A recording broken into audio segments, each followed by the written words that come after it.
This is your carb cycling video. We are learning that second strategy. That is the big strategy for Faster Way. The first one being intermittent fasting. And this strategy today is carb cycling. And carb cycling is just an intentional way to, through the week, cycle between days of low carb eating and days of regular or high carb eating. And this is just to show you how your week is going to play out. And now, as you've also learned how to track your macros, this will come into play on Monday and Tuesday of this week, as those are our low carb days for our women. Monday and Tuesday. The rest of the week, ladies, are regular carb days. Monday and Tuesday are your low carb days. For our gentlemen, you have 3 low carb days. Your low carb days are Monday, Tuesday, and Friday, and the rest of the days are regular macro or regular carb days. So it's pretty simple. You just have those couple low carb days that are different when you're plugging your food in. So what does that mean for you in your MyFitnessPal? Well, on Mondays and Tuesdays, ladies, we will be calculating net carbs. Our gentlemen will be doing the same thing, but they'll also be adding Friday as a day that they have a low carb day. So how do you calculate net carbs? You will take your total carb grams that you eat for the day, and you're going to get to subtract the fiber grams that you have eaten for that day. And then that is where the low carb days, women, you want that number to be 50 grams, net grams or less, and the men would be 100 net grams or less. So you just take that total carb number minus that fiber number, and you want that to be 50 or less if you're a woman, or 100 or less if you are a man. So this one takes just a little bit of calculating in your head, because in MyFitnessPal, it's not going to show up like that for you. The totals in MyFitnessPal are all for a regular day. So what I'll do is I will put, just how I did the other time, I did a screenshot of my diary so you can see exactly what I'm eating on a low carb day, and then I'll screenshot my nutrient tab so you can see for yourself what I mean when I say you'll have to subtract the fiber from the carbs to get that net number, which we want to be 50 or less. You're rarely going to hit it right on 50. It'll probably be 45, it'll be 48, it'll be 42, it'll be something around that, but you don't want it to go over. On those low carb days, you need it to be 50 or less if you're a woman. You need it to be 100 or less if you are a man. So, and then on the regular macro days, which are the rest of the week, you are just hitting those same goals in that MyFitnessPal has set for you. And you've already been doing that this week. So keep up that for those regular macro days. So what is the purpose of having low carb days in our week? Well, during the low carb days, we deplete the glycogen stores or the carb stores that are in our body. And when our body is doing that, it is dipping into the fat stores for your fuel. So you say, well, man, that sounds kind of good. Why do we just not do a low carb diet all the time? And some of you may have come from that, and you may know what I'm getting ready to say. In a low carb diet all the time, things in your body are going to suffer. Hormones and metabolism are big 2 things that depend on carbs to function normally. So a lot of people who are on a low carb diet for an extended amount of time will struggle with hormone issues. Their metabolism kind of gets messed up.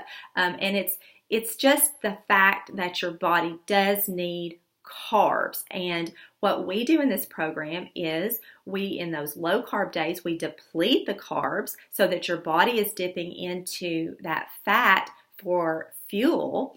But then on the high carb days, we're building the carbs back up in your body so that you can do your strength training and you have all those carbs for your energy. And then we go through the cycle again. We deplete them, burning through fat, building them back up.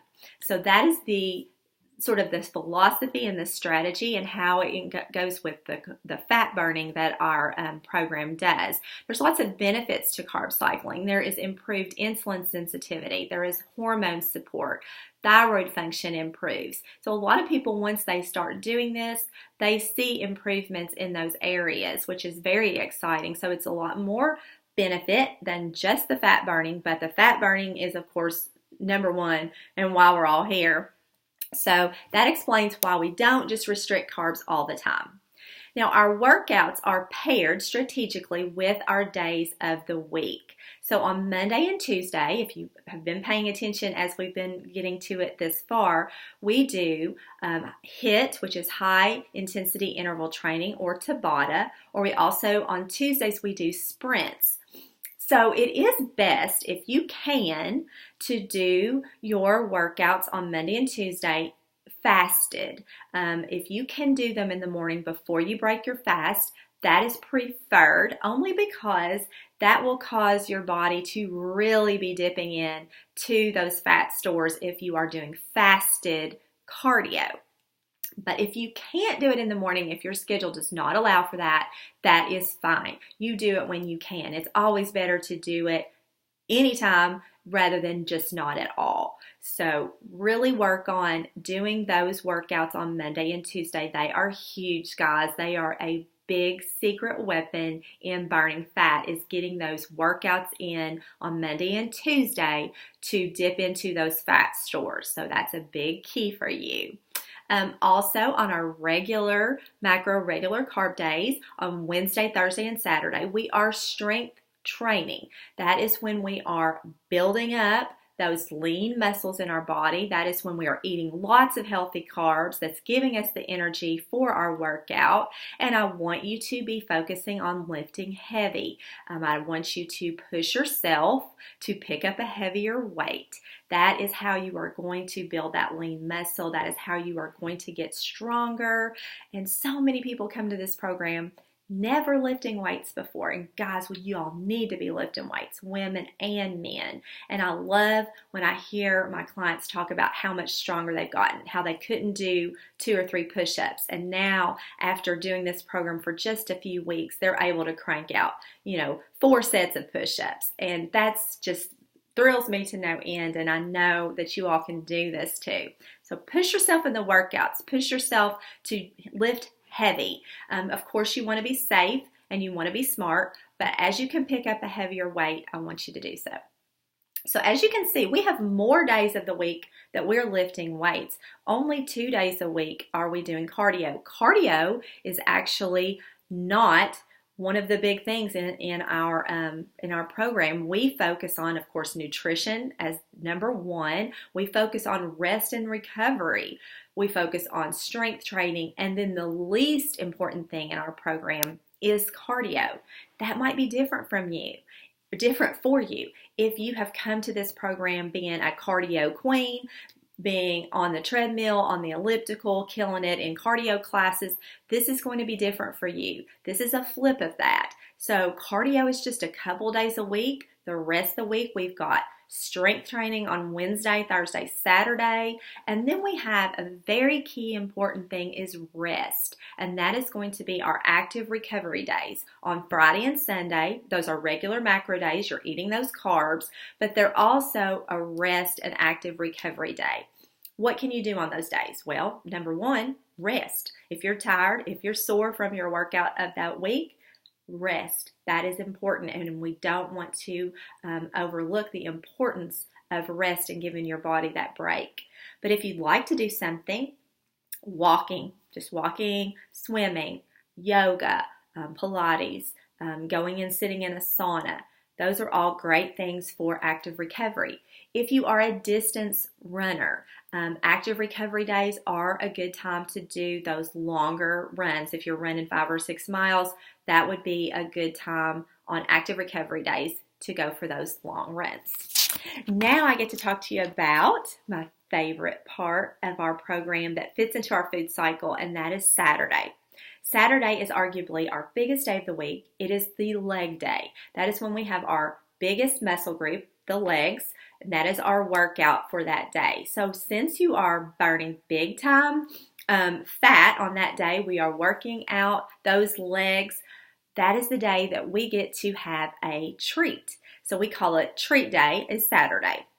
And how does that work? Well, you can plan your treat, and I would suggest you go on and put it in your MyFitnessPal first, and then you can build the rest of your day around that treat. So if you have been dying for an ice cream sundae or a brownie or a piece of cake or pie, or for some people that's pizza, for some people that's alcohol, something that you have been watching and limiting, then Saturday, after you complete your leg workout, don't forget that part. After you complete the leg workout, then you enjoy that treat. I think this program is sustainable for people because we don't say you cannot have that. The treat day is wonderful because if there is something you've been wanting, then you get to have it on Saturday. And mine usually involves chocolate or ice cream or cake. That's kind of my thing. You may like something different. You might want just a big, a meal at a particular restaurant that you have not had.